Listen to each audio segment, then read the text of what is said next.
Somos una familia, queridos hermanos.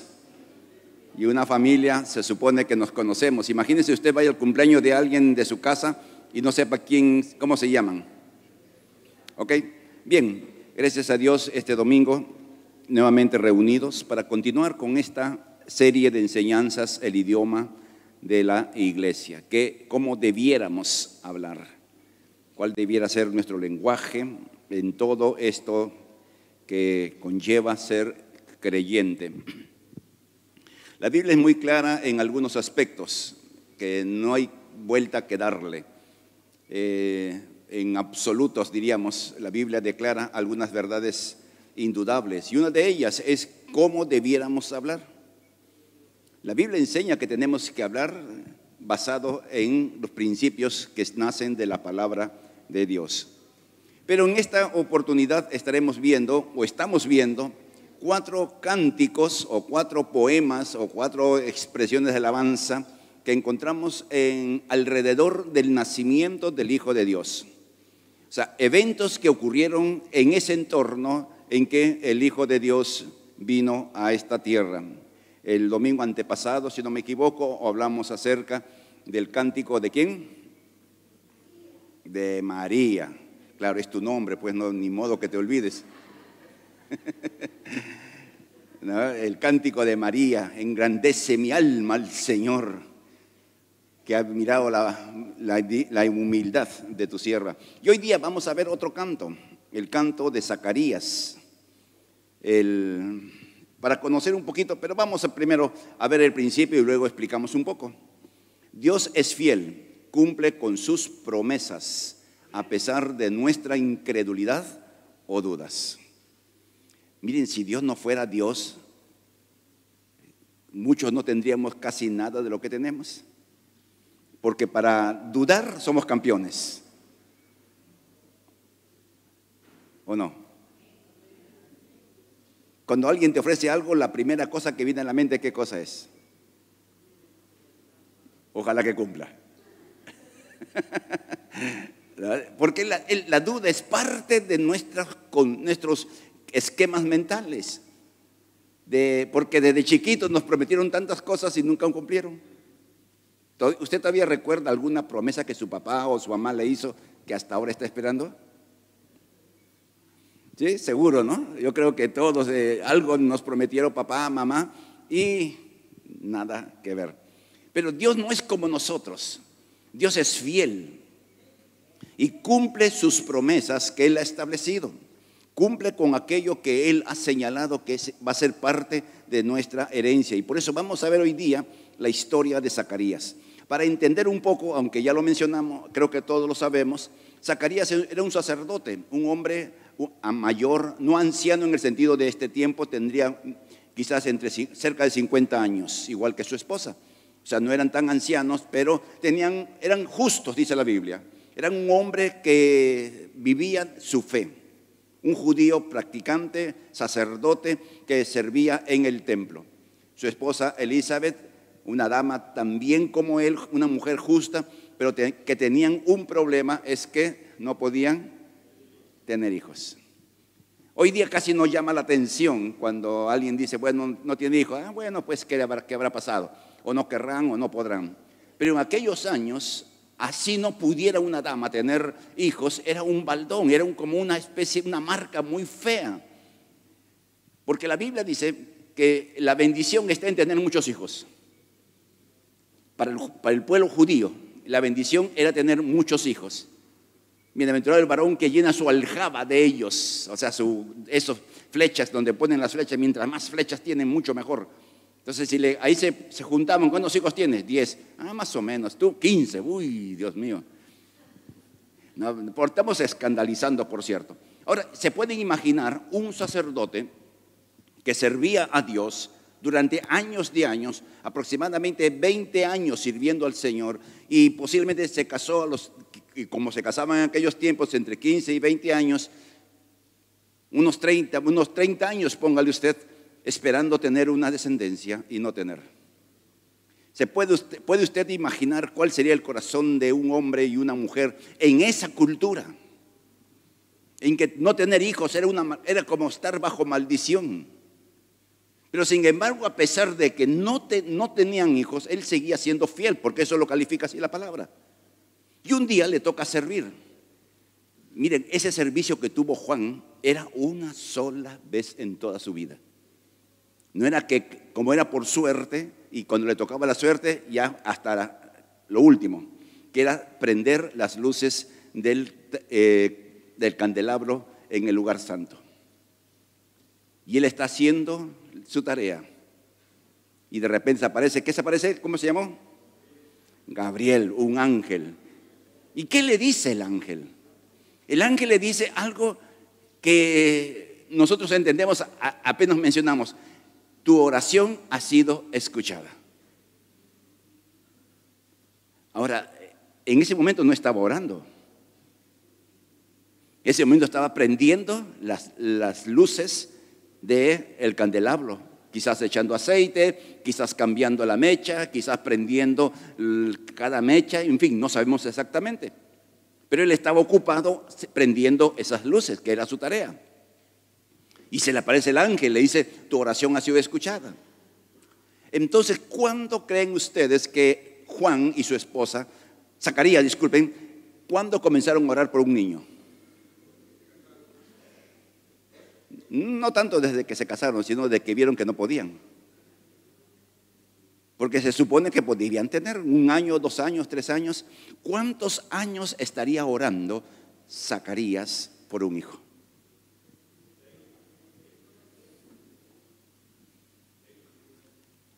Y no pasó nada. No pasaba absolutamente nada. Y el ángel le dice: vas a tener un hijo. ¿Y qué es lo primero que surgió en la mente de Zacarías? No creyó. Técnicamente no creyó lo que el ángel le decía. ¿Y cuál fue su juicio? Se quedó mudo.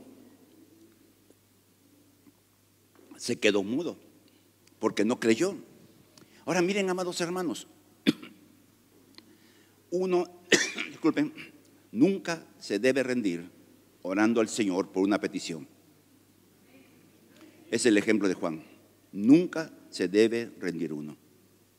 ¿Cuántos años estuvo orando por un hijo? Y Dios tiene un reloj para nosotros malogrado. Para nosotros. ¿Ya? Si tienes un reloj, son las 8 y está marcando las 5, ¿cómo está ese reloj? Malogrado. Entonces, para nosotros el reloj de Dios está malogrado porque nunca da la hora de acuerdo a nuestro criterio. Si tú pides algo, ¿cuándo quieres que te den? ¿Ah? Ahora. Y el reloj de Dios no funciona. Porque el reloj de Dios tiene otra secuencia, que pueden ser años, que pueden ser muchos años. Y Zacarías nos enseña de que demore lo que demore, si está en la voluntad de Dios, da una respuesta afirmativa a lo que pedimos, en su tiempo y a su manera lo hará. Amén. Así que usted no se rinda. La fidelidad es algo impresionante. Bueno, Zacarías se quedó mudo y se va a su casa. Ahora, ¿se pueden imaginar cómo le comunicó a su mujer de que había venido un ángel y que le dijo que iba a tener un hijo? Es muy interesante, ¿no? Uno se puede, ahí es su imaginación, ¿ya? Ahí usted trabaje con su imaginación, como le dijo, el ángel me ha dicho que vamos a tener un hijo. Ahora nos podemos imaginar, todo es el territorio de la imaginación, ¿eh? No está escrito. Pero el asunto es que la dama quedó embarazada. Y para que quede embarazada, algo tuvo que hacer Zacarías. Ya no orar, ya. Ay, Dios mío. Pero fíjense, queridos hermanos, Zacarías no pudo hablar por causa de su incredulidad. Pero por causa de su incredulidad no pudo hablar. Pero se puede imaginar usted cuando su mujer le dijo: oye, Zacarías, estoy embarazada. Y alguna dama mayor. No se le quitó la incredulidad, no se le quitó la mudez, pero sí se le quitó la incredulidad. Y lo vamos a ver en esta mañana por qué. Él, mudo, pero creyente. Fue mudo por incrédulo, pero siguió siendo mudo como una parte de la disciplina divina. Pero el punto es este, amados hermanos. Llega el tiempo del parto y Elizabeth da a luz. Y cuando da a luz, le preguntan a su mamá qué nombre le vamos a poner. Y en aquellos tiempos la cultura era poner nombres como ahora, ¿no? Hay que ponerle, no recuerdo el nombre. ¿Qué nombre querían ponerle? Y el papá dijo, no, Juan se va a llamar. Pero no quería que le pongan el nombre, disculpen. Y traen una tablilla, o sea, un papel, escribe el nombre Juan, y Juan no se llamaba ninguno de sus familiares. Y es allí, cuando escribe el nombre, dice la Biblia, Zacarías, Lucas 1:67 en adelante, entonces Zacarías lleno del Espíritu Santo. Por eso estamos diciendo que Zacarías no creyó cuando recibió la noticia, pero cuando la mujer estuvo embarazada, creyó, pero se mantuvo mudo. Y eso vamos a considerar, que Zacarías canta lleno del Espíritu Santo, un cántico profético, un canto increíble que los padres debiéramos tomarlo para hacerlo con nuestros hijos. Que los padres debiéramos tomar los principios que Zacarías da para bendecir a nuestra descendencia. Así que si usted tiene hijos, no importa el tamaño, usted puede en esta mañana poder tomar algunas pautas que vamos a ir dictando para que usted bendiga a su descendencia. ¿Cuánto decimos amén? Ok. Lleno del Espíritu Santo dio la siguiente profecía. O sea, el cántico de Zacarías era un cántico profético. O sea, usted, querido papá, querida mamá, usted puede declarar proféticamente sobre su hijo una bendición. Pero usted dirá, yo no soy profeta ni hijo de profeta. No hay que ser profeta. Su servidor tiene un concepto de lo que es profecía o de lo que es profetizar. La profecía es decir lo que Dios dice. Ustedes encuentran en el Antiguo Testamento, dice el Señor. O sea, el profeta, ¿qué hacía? Repetía lo que Dios le decía. Ahora nosotros tenemos la palabra de Dios, la Biblia completita, desde Génesis hasta Apocalipsis. Y usted puede encontrar una profecía, el Salmo 112, por ejemplo, ¿no? El que tu hijo no tendrá temor de malas noticias, que estará firme como un león. Entonces, ¿qué estás haciendo? Usando la palabra para declarar sobre tu descendencia. Entonces, no solamente estás bendiciendo, sino estás dando, como el profeta, una palabra profética. Esto es muy interesante, queridos hermanos. Entonces, sigue diciendo, alaben al Señor, el Dios de Israel, porque ha visitado y redimido a su pueblo. Nos envió un poderoso Salvador del linaje real de David, su siervo.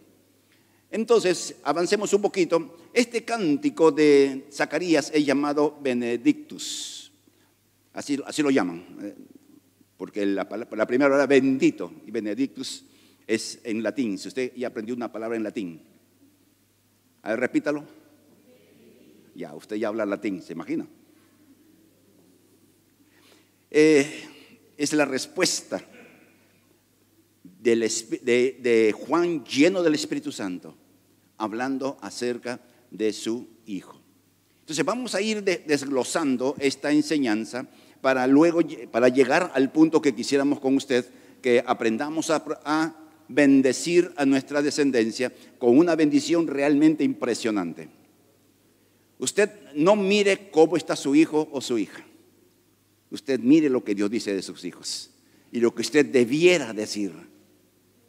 Y de repente usted va a tener que ser como Zacarías, esperar años, hasta que se cumpla lo que salió por su boca. Amén. Veamos. Miren, esta alabanza de Zacarías es una alabanza por la salvación que Dios dio. Leamos nuevamente. Nos envió un poderoso Salvador. Este es su niño. Está con su niño, con Juan, el que iba a ser el bautista. Pero él, antes de bendecir o de hablar de su hijo, primero habla del Salvador. ¿Cómo debiéramos comenzar? Si vamos a bendecir a nuestra descendencia, ¿cómo debiéramos comenzar? Exaltando a Jesús, glorificando al Señor, reconociendo que Él es el autor de todo lo bueno que tenemos y todo lo bueno que Él nos quisiera dar. Por eso bendito es el Señor que nos envió un poderoso Salvador, porque la salvación es lo más grande que Dios ha podido dar a la humanidad, porque la salvación es un regalo costoso para Dios por la vida de su Hijo. Ese regalo ha venido y permanece en nosotros. Y si usted ha reconocido a Jesús como Señor y Salvador, usted disfruta de ese poderoso Salvador. Y no solamente es Salvador, es poderoso Salvador. Y más adelante veremos cuando la palabra de Dios dice: si Dios es por nosotros, es poderoso Salvador. Ni la muerte, ni la vida, ni lo alto, ni lo bajo, nadie nos podrá separar del amor de Dios, porque nuestro Dios es un Salvador poderoso. Entonces, miren, amados hermanos, qué precioso es ver este canto. Aunque Zacarías, con su perspectiva que tenía como judío clásico, él esperaba una liberación militar, que lo vemos en sus discípulos. Ustedes recordarán que sus discípulos todavía pensaban de que Jesús iba a establecer un reino militar, un reino material, cosa que no era el plan de Dios. O sea, miren qué interesante cómo, a pesar que Jesús les enseñaba con claridad respecto el tipo de reino que él venía a establecer, todavía no entendían. No entendían los discípulos. Los apóstoles no entendían que su reino era de carácter profundamente espiritual. Pero esas son cosas nuevamente, procesos mentales. Ahora, cuando leemos en Lucas 1:68, siguiendo con esta lectura del pasaje que estamos considerando en esta mañana: alaben al Dios porque ha visitado y redimido a Israel y nos ha enviado un poderoso Salvador del linaje de David. ¿Quién es el autor de la salvación? ¿Quién es el autor de la salvación? Ahora, miren, queridos hermanos, Dios, para traer la salvación, para crear el universo, usó. ¿Cómo creó Dios los cielos y la tierra? Usó la palabra sea. Cuando ibas y creó al hombre y la mujer, metió sus manos, pero primero lo hagamos. Pero para traer la salvación, no, Dios pudo haber hablado, pero no habló. Envió a su Hijo para que se encarnara y pasara las peores horas de agonía en la cruz del Calvario. Por eso tenemos que considerar que la salvación es algo mucho más de lo que nosotros nos podemos imaginar. La salvación abarca toda nuestra vida, nuestro pasado, nuestro presente y nuestro futuro. La salvación abarca nuestra alma, nuestro espíritu y nuestro cuerpo. La salvación es un hecho absolutamente personal, pero que en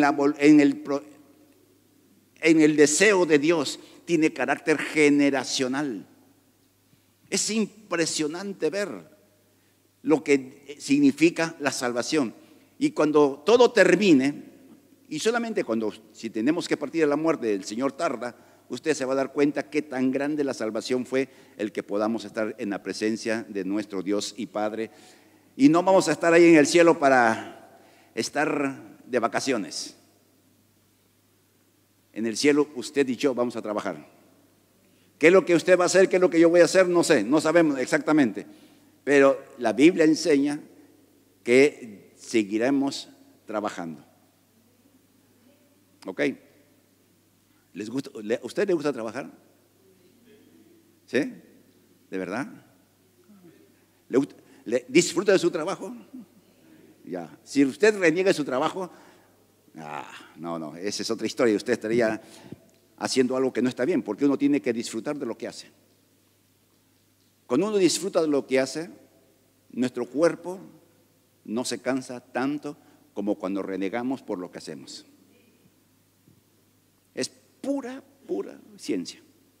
Lo que tú disfrutas te beneficia. De lo que tú te quejas te perjudica. Será por eso que la Biblia dice que debemos estar siempre con gozo, ¿no? Por algo será. Entonces la salvación vino por ello. ¿Y cómo la recibimos?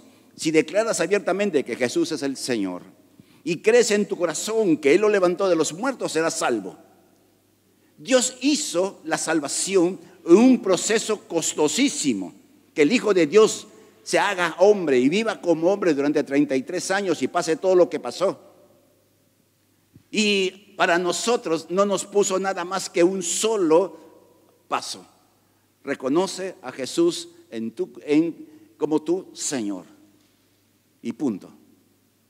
Miren, mucho de nuestro evangelismo no tiene un fundamento claro de la palabra de Dios por confusión o por ignorancia. Cuando a Pablo le preguntaron, ¿qué debo hacer para ser salvo? ¿Qué respondió Pablo? Porque no, ese hombre, ese carcelero, era un hombre malo. Porque si Pablo llega herido por los golpes que le habían dado, todo el día sin comer, sin beber, y lo mete en la parte más profunda, donde más sufra, ¿qué buena gente es? Nada. Y cuando le pregunta, ¿qué debo hacer para ser salvo? ¿Qué le hubiera dicho usted primero? Arrepiéntete, ¿no? Porque supuestamente era pecador. ¿Pero por qué no le dijo eso? Muy interesante ese concepto. La salvación es un acto de gracia. Solamente reconocer a Jesús como Señor y Salvador. Y se sella la salvación por siempre y para siempre. Ahora, sigamos leyendo esto de la salvación. El canto de Zacarías. Nos envió un poderoso Salvador del linaje de David, como prometió mediante sus santos profetas hace mucho tiempo. Israel, por medio de sus maestros, de sus sacerdotes, enseñaban que venía un Mesías. Y ese Mesías iba a librar a Israel del gobierno, de la tiranía romana. Ese era el pensamiento de aquellos tiempos.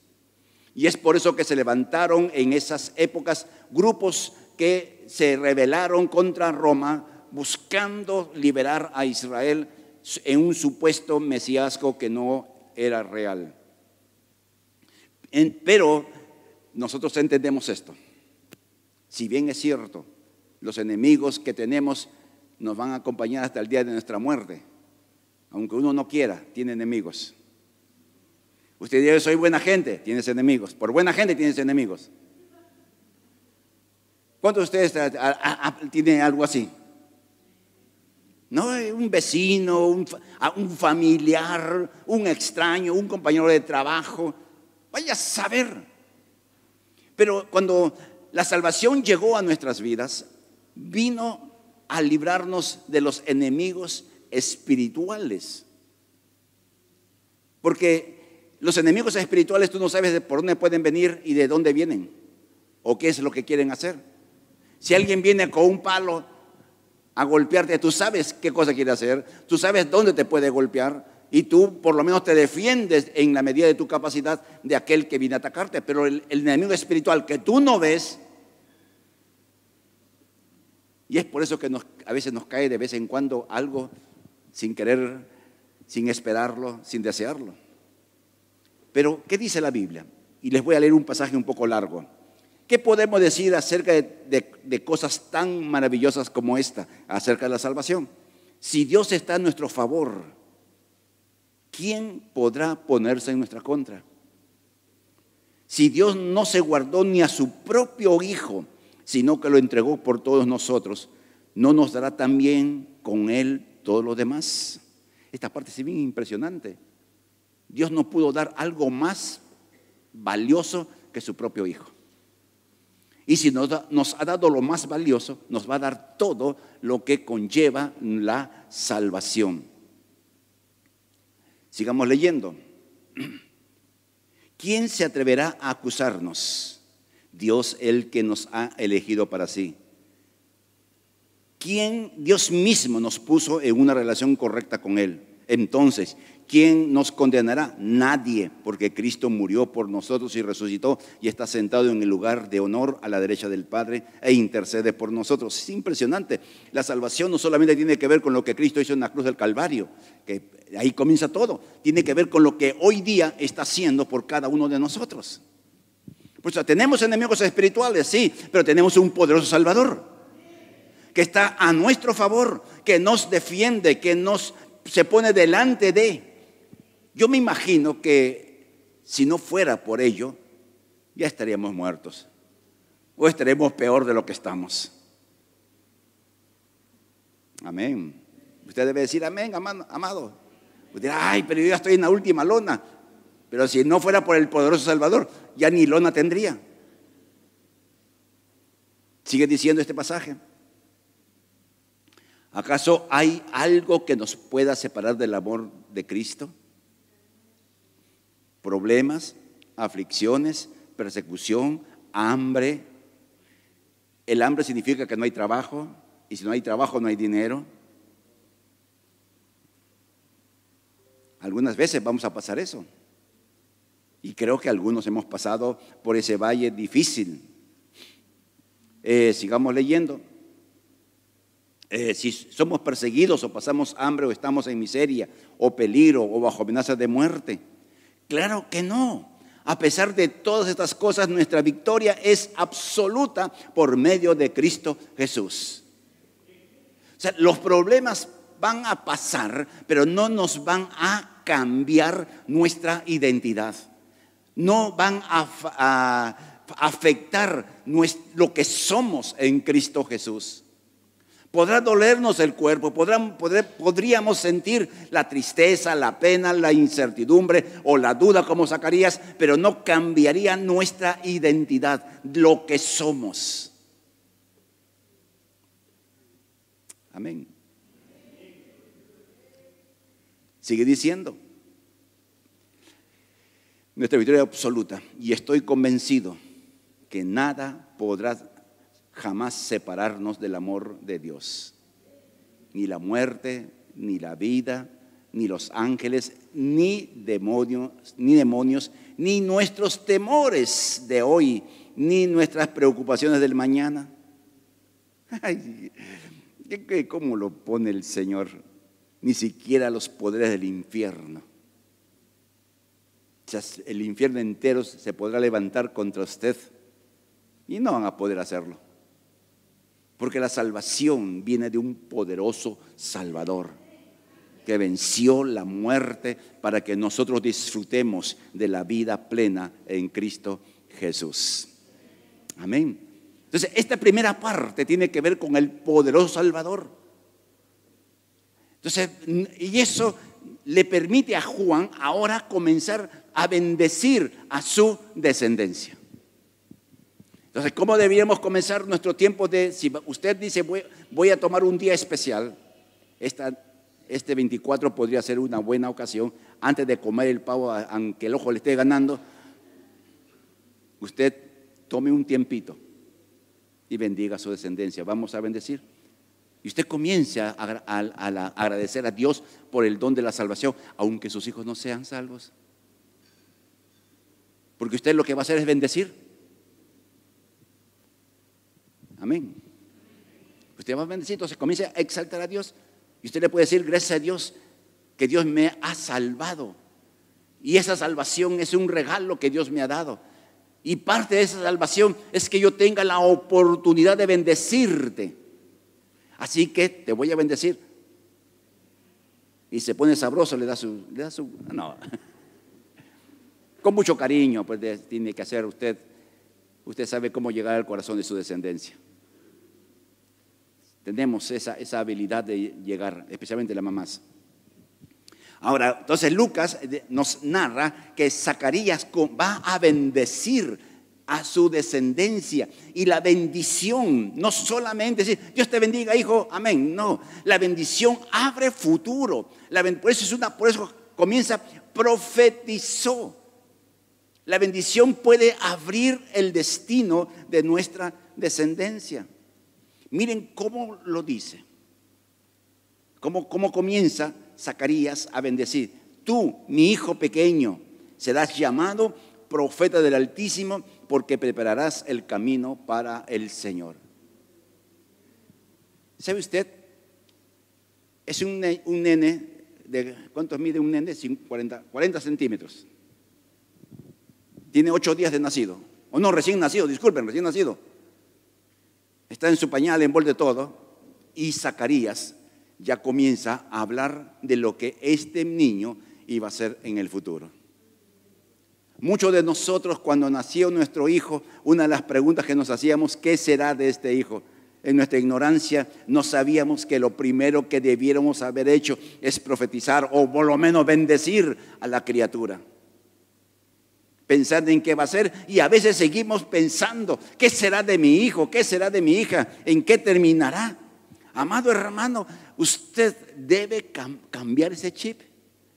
No pensar lo que su hijo va a hacer o con quién se va a casar, etcétera. No, su tarea es bendecir. Y deje el resultado al Señor, así de simple. Usted bendiga a su hijo.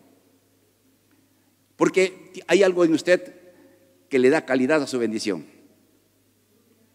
Ya, a ver, los papás y mamás, hay algo en usted que le da calidad a su bendición, así sea una bendición media, ¿qué se dice? Cortita, llamémoslo así.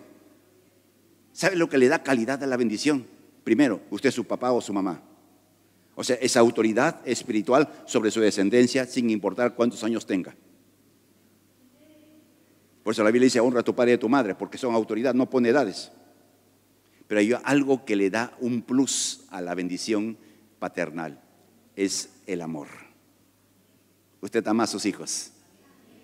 Es una pregunta necia, ¿no? ¿Quién no ama a sus hijos? Entonces usted va a bendecir a su descendencia como autoridad espiritual. Pero lo que le da esa fuerza es el amor. La Biblia enseña que el amor le da vitalidad a lo que nosotros hacemos. Porque todo lo que Dios hizo por nosotros lo hizo por amor. Y hoy somos resultado del amor de Dios. Así que cuando usted va a bendecir a su descendencia, tiene que hacerlo igualmente. No solamente como un ritual. O como en Venezuela es costumbre y en varios países. Dios te bendiga, le dicen, es una expresión, no, así, suelta. Que no está mal, pero es un, como decir, buenos días. La bendición del cual estamos hablando tiene que nacer de acá, del corazón. Ahora, no hay una bendición perfecta. Lo que usted bendiga, así pareciera que no suena bien, está bien. Porque es lo que Dios, es lo que está en su corazón. ¿Cómo lo llamó? Profeta. Entonces, ¿sabe lo que significa ello? El profeta es el que habla lo que Dios dice.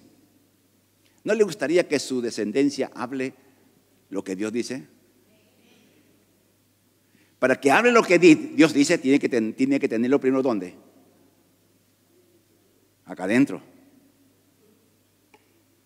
Entonces, usted diciendo esto, está diciendo, Zacarías diciendo esto, está declarando que su hijo iba a ser alguien que le gustaba la Biblia, que iba a estudiar la Biblia y que todo lo que tiene que ver para que pueda hablar lo que Dios dice. Hoy día, mejor no me meto en eso. Entonces, usted puede bendecir a su niño que sea un profeta en el sentido que él hable lo que Dios dice. O sea, sepa hablar, sepa decir las cosas, sepa responder, que sus respuestas sean sabias y oportunas. Y algunos conocemos a nuestros hijos que son medios arrebatados cuando responden. ¿Usted tiene así algún hijo muy arrebatado? Se le va la boca. Ahora, antes de juzgar a su hijo, de arrebatado, de contestalón, mírese o escúchese. Porque de alguien le viene, de raza le viene al galgo, dice un dicho. Ya, si no es usted, es el papá o la mamá. El papá. Entonces, ¿tiene usted razones para bendecir a su hijo? Que hable lo que Dios dice. Ahora, la segunda bendición que Dios le da, que Zacarías le da a su hijo, preparador de caminos. O sea que podemos bendecir a nuestros hijos para que sean personas que pudieran influir en otros, para que pudieran ser modelos para otros. En el caso de Juan, el bebito, iba a ser alguien que preparara el camino para el Señor Jesús.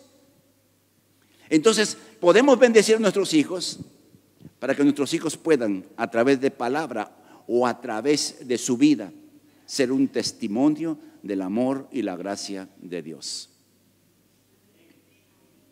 Eso implica que usted está para bendecir a su niño así, a su hijo. Es que su hijo tiene que ser creyente. Pero dice, ay, mi hijo no es creyente. Con mayor razón. Con mayor razón para hacerlo. Porque miren, ¿qué tenía ese niño de un día de nacido? Nada. ¿Y cómo terminó Juan? Siendo profeta y preparando el camino para el Señor. Más o menos 30 años para que se cumpla una palabra profética que Dios dio, que Zacarías dijo sobre su hijo. Nuevamente, usted no puede rendirse, usted tiene que seguir bendiciendo a su hijo. Miren, amados hermanos, la bendición no depende de la conducta de su hijo o de su hija. Como siempre digo, a veces a nuestros hijos nos da ganas de crucificarlos, sepultarlos y resucitarlos, algo así, ¿no? No, usted bendiga a sus hijos independientes de su código de conducta. Bendígalos. Y sabe usted que cuando se portan que no le agrada a su corazón, mayor razón tiene usted para bendecir. Porque nuestra reacción puede alimentar la mala conducta. Me estoy dejando entender, ¿no? Si usted se pone boca a boca con su hijo o con su hija, usted pierde. Porque usted es autoridad.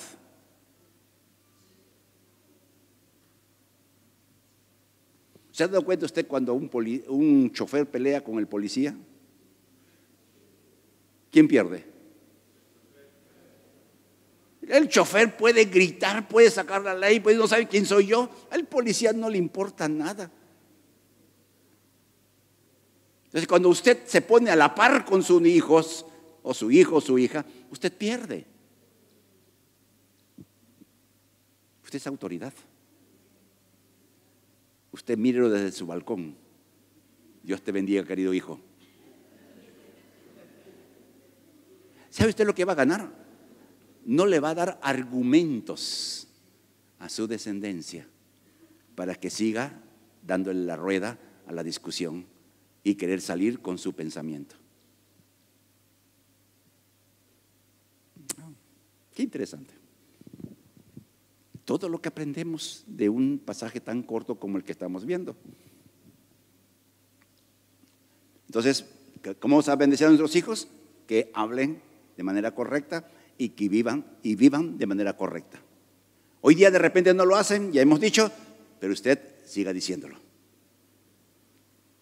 Una declaración es lo que encontramos en Hechos 16:31.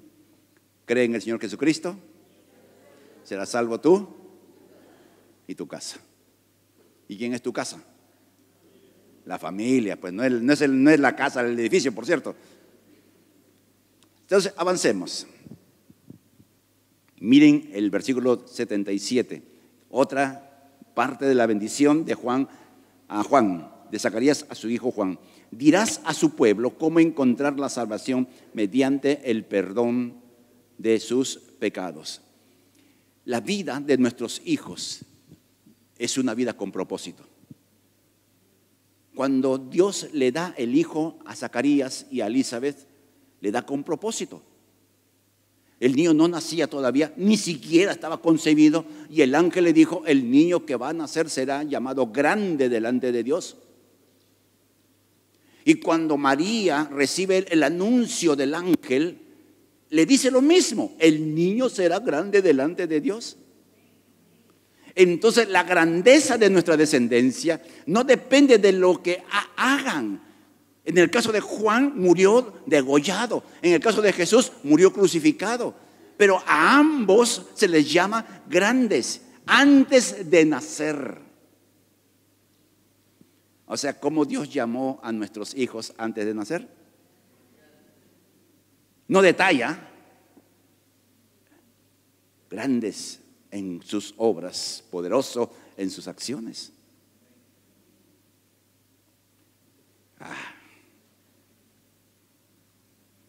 Dirás al pueblo cómo alcanzar la salvación, le dice Zacarías a su hijo. Recuerden, sus niños, sus hijos, tienen un propósito. Y algunas veces por nuestros errores o por malas decisiones no siguen ese propósito. Por muchas razones. ¿No? Debemos asumir nuestra culpa también, Los que somos padres debemos asumir nuestra culpa, porque a veces abonamos para que nuestros hijos no logren su propósito. Sin embargo, nunca es tarde para comenzar a hacer lo correcto en el plano espiritual. En el caso de Juan, queridos hermanos, es alguien que iba a hablar acerca del Mesías como el Salvador y el que iba a perdonar. Por eso cuando Juan ve a Jesús, ¿qué dijo? Cuando Juan vio a Jesús que quería bautizarse, he aquí el Cordero de Dios que quita el pecado del mundo. Primera vez que lo veía. Entonces, que nuestros hijos puedan ser un testimonio vivo de lo que significa salvación. Ahora, Zacarías comienza a terminar su bendición. Gracias a la tierna misericordia de Dios, la luz matinal del cielo está a punto de brillar entre nosotros. Estoy leyendo la versión Nueva Traducción Viviente. ¿Qué está diciendo? Gracias a la tierna misericordia de Dios, el fin ya llega. El final ya llega. Declarar que la noche termina y el día está por aparecer y que Jesús vuelve por su iglesia. O sea, para decir esto, lo que está declarando Zacarías a Juan, es que tu hijo o nuestros hijos van a participar de esa experiencia gloriosa cuando Cristo vuelva por su iglesia. Es la esperanza bienaventurada cuando el Señor venga y manifieste su gloria de nuestro gran Dios y Salvador Jesucristo. ¿Cuántos deseamos, los que aún todavía sus hijos no tienen un compromiso vital con Dios, deseamos que nuestros hijos sean salvos? Anhelamos con nuestro corazón. Zacarías le está diciendo, miren, la tierna misericordia está diciéndote, estamos hablando de Zacarías a Juan, la tierna misericordia hace que ya el final esté cerca, por la tierna misericordia. Nuestros hijos que están en la fe, que son creyentes, necesitan el sustento nuestro como padres, la oración y la bendición constante. Y los hijos que aún no tienen un compromiso con el Señor, como dijo Zacarías, que la tierna de misericordia los toque. Si tienes hijos que no tienen un compromiso firme con el Señor, o de repente no quieren saber nada del Señor por razones que fueran, tu bendición, que la tierna misericordia toque tu vida. Así que Dios tenga misericordia, y la tierna misericordia, ni siquiera la misericordia, la tierna misericordia pueda tocar a nuestra descendencia y puedan conocer a Jesús como Señor y Salvador. Y cuando llegue el gran día en que el Señor venga, ellos, nuestros hijos, estén sentados en nuestra mesa en la boda del Cordero. Miren esa bendición que tiene un efecto de eternidad, que tiene un resultado que lo veremos al final de los tiempos. Ya casi terminando, veamos Lucas 1:79. Para dar luz a los que están en la oscuridad y en sombra de muerte, y para guiarnos por el camino de paz. Una forma de bendecir a nuestros hijos es que nuestros hijos puedan disfrutar de la paz que solo Dios puede dar. La Biblia que enseña que la paz de la cual la paz que Dios da supera todo lo que podamos entender. Esa paz no significa ausencia de problemas. Esa paz no significa que todo sale bien. ¿Sabe usted que usted ha vivido los años que tiene? Algunos ya bastante, como su servidor. Y sabemos que la vida es dura. Sabemos que la vida no es fácil. Sabemos que aparecen complicaciones de un momento a otro, que sale una cosa y entramos en otra. Pareciera en nuestra vida un sub y baja constante. Los que tenemos años sabemos que es así. Y sabe usted, sus hijos también van a pasar lo mismo. Porque esa es la vida. No hay manera de evitar de que nuestros hijos tengan que pasar horas difíciles. Entonces, ¿cómo vamos a bendecir a nuestros hijos sabiendo que le van a venir cosas que no son bonitas? Que le van a venir problemas, dificultades y conflictos. ¿Cómo tenemos que bendecir a nuestros hijos? Que la paz de Dios controle la mente de nuestros hijos. Y esa paz es algo que le da estabilidad en medio de la tormenta. Esa paz es como en los ciertos, aquí tenemos lugares seguros. Comienza a temblar y uno busca el lugar seguro. El pastor Humberto, el otro día estuvimos, me invitó, me dice: Luis, quiero invitarte a que pruebes mi tallarín saltado. No hay otro mejor en el mundo. Así me dijo. Dije, le falta probar el mío, le dije en mi corazón. Y estábamos conversando de tantas cosas con don Humberto y varias horas ahí charlando con él. Y sale esto de su casa, porque él ha comprado un departamento más pequeño, él y su esposa. Y hablamos del lugar seguro. ¿Cuál es su lugar seguro acá, pastor? Le pregunto. El lugar seguro es junto al ascensor. O sea, si usted está en un edificio y un temblor muy fuerte, ya sabe dónde ubicarse. Es el lugar más seguro de un edificio donde está el ascensor.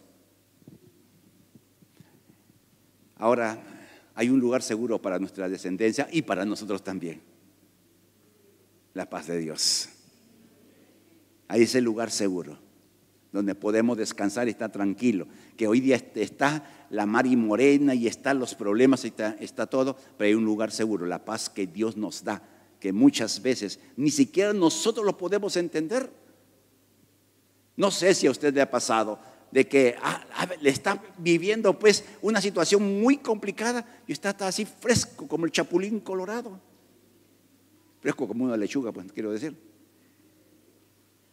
Y a veces gente dice, nos mira y ¿cómo puede estar tan tranquilo? Es la paz de Dios. Por eso miren esa luz en la oscuridad y en la sombra de muerte, esa luz para guiarnos al camino de paz. Bendigamos a nuestra descendencia, que la paz de Dios pueda tomar control de su mente en los tiempos de crisis que le va a tocar vivir. Y si ya tu hijo está viviendo un tiempo de crisis, tu hijo o tu hija ya está viviendo un tiempo de crisis, mayor razón para decir que la paz del Señor tome control de su mente. Esa paz es el lugar de seguridad para todos. Y miren, no tiene que ser creyente. Usted bendiga, usted bendice creyendo lo que dice y lo dice con mucho amor por su descendencia. Y Dios va a responder, queridos hermanos. Así que, para terminar en esta mañana, nosotros vivimos como Juan el Bautista. Vivimos para cumplir un eterno propósito de Dios. Usted está en esta tierra para cumplir una tarea. Su primera tarea tiene que ver con usted mismo. La Biblia dice, ten cuidado de ti mismo. Que tiene que ver con el aspecto espiritual, pero no solo con el aspecto espiritual. Tiene que ver con el aspecto emocional, tiene que ver con el aspecto físico. Yo al menos yo lamento muchas cosas, amados hermanos, de haber aprendido muchas cosas ya de grande. Debía haber aprendido de más joven y tendría menos problemas físicos. Pero por algo uno pasa lo que pasa para enseñar lo que otros debieran hacer y que a veces no lo quieren hacer. Pero ese ya es su problema. Tenemos que cuidarnos. Tenemos que cuidarnos.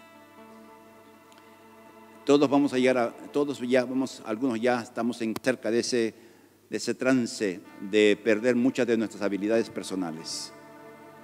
Todos estamos en ese trance donde vamos a depender de otros. Todos. Tarde que temprano llegaremos. Usted puede estar joven, pero va a llegar. Salvo que el Señor venga antes y te lleve, o sea tu día de partida antes de tiempo. Bueno, ya saber.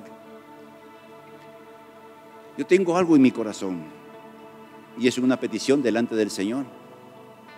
Que cuando yo llegue a esa edad no sea una carga. Que no sea una carga para la descendencia. Y eso implica que tenemos que cuidarnos. Amén. Tenemos que cuidarnos. Su segunda responsabilidad es su descendencia. Es su segunda gran tarea. Dios le hizo nacer para ser padre o para ser madre, lo que somos padres o madres. Dios marcó en tu vientre, querida hermana, el tener los hijos que tienes. Marcó. Porque Dios conocía todo antes de que el mundo fuera. Y nos dio el privilegio, les dio a ustedes, queridas mamás, el privilegio del milagro de la concepción, el milagro de la fecundación y todo ello para que tengan un pequeñito o una pequeñita. Y nos lo entregó a los padres. Nuestro hijo nos fue dado a nosotros, papá y mamá, para que pudiéramos guiar a ese niño. Esa es la segunda gran tarea que tenemos. Y es por eso que en esta mañana el énfasis ha sido: bendiga su descendencia. Si usted no lo ha hecho o lo hace de manera ocasional, tal vez sería ponerlo como pauta de vida, como algo que usted haga de modo constante, de modo permanente. Cada noche usted bendiga su descendencia. Usted va a dormir con su esposa o con su esposo, y si su esposo o su cónyuge no quiere, usted mismo es. No podemos escudarnos. No quiere orar, entonces yo no oro. No. ¿Algunas veces le ha pasado que su cónyuge no ha querido almorzar? No quiero almorzar.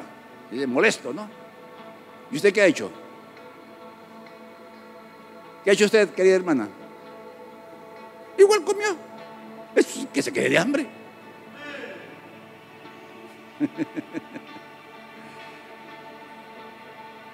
Si no quiere orar su cónyuge, su compañero, usted mismo es.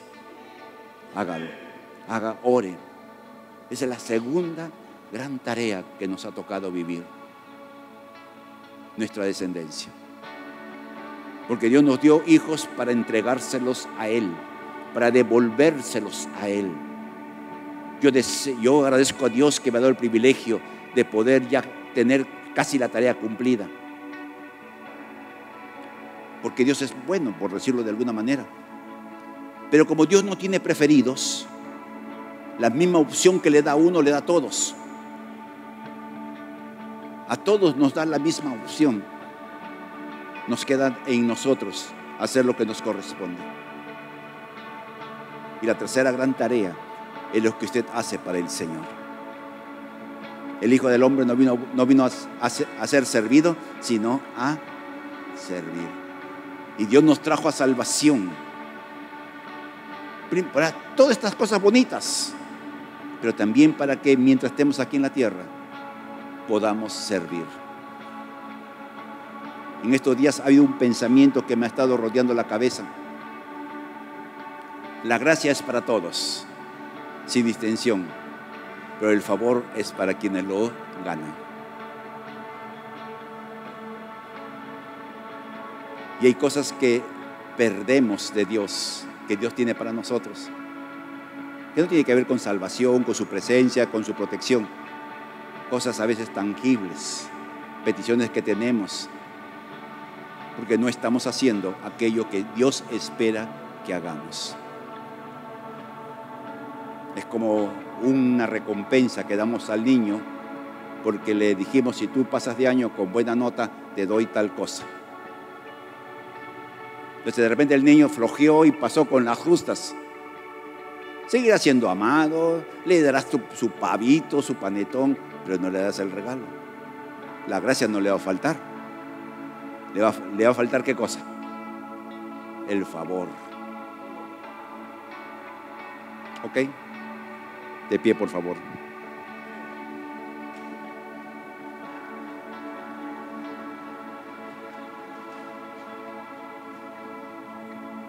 Gracias. Ok.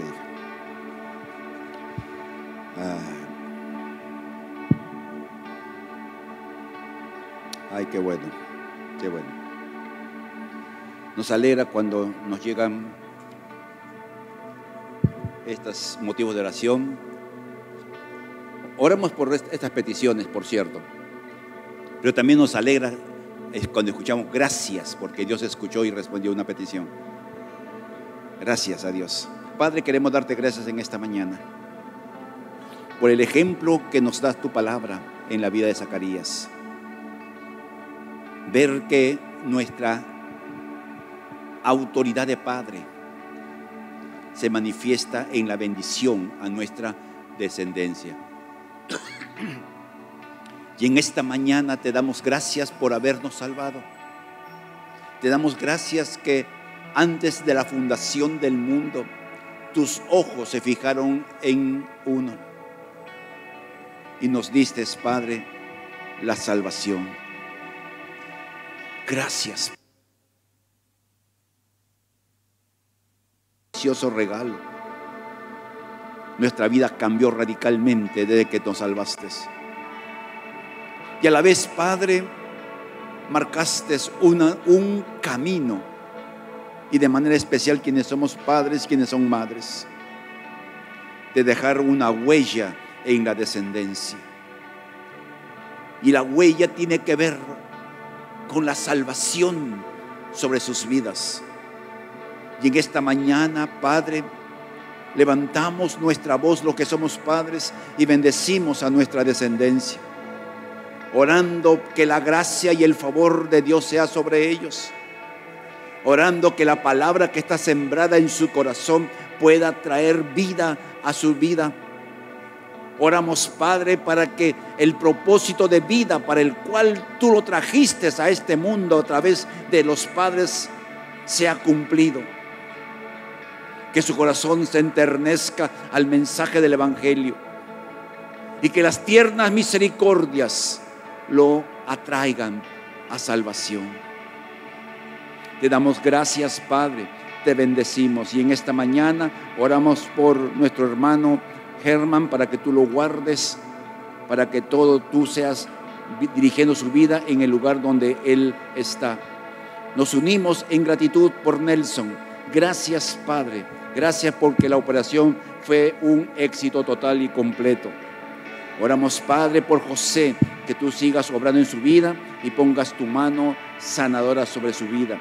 Oramos por Alexander y por Gabriel, Señor, que puedan volver a ti, los atraigas con lazos de amor y tengas misericordia, Padre, de ellos. Gracias, amado Dios, gracias.